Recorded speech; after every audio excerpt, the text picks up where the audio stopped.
ตึกสูงชีวิตดูรุ่งพุ่งไกลไปหน้า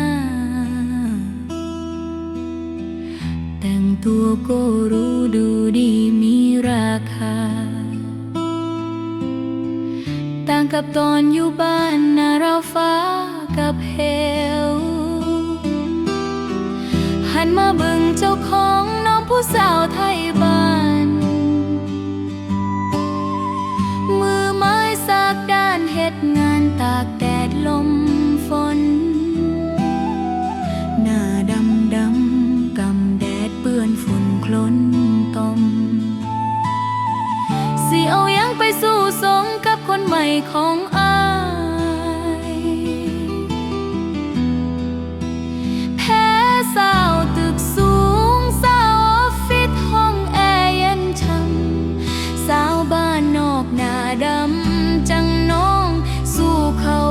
บ่ได้เขาส่งยืนสง่าอยู่ท้องฟ้าไกล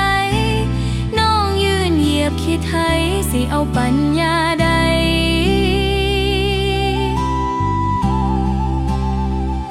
ไปเทียบฉัน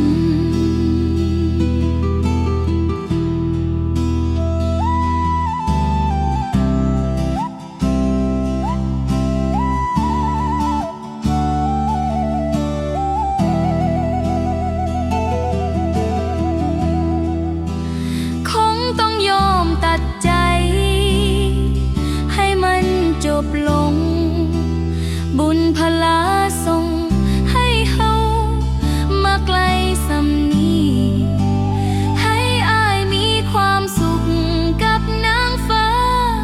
คนดีส่วนคนผู้ให้จังน้องคนนี้สิเจียมตัวอยู่ปลายนาแพ้สาวตึกสูงสาวออฟฟิศห้องแอร์เย็นช่ำสาวบ้านนอกหน้าดำจังน้องสู้เขาบ่ได้เขาส่งยืนสง่าอยู่ทางฟ้าไกลน้องยืนเหยียบขี้ไถสิเอาปัญญาใด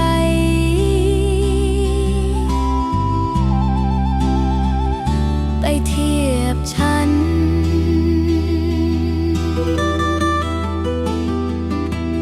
ทางดินแดน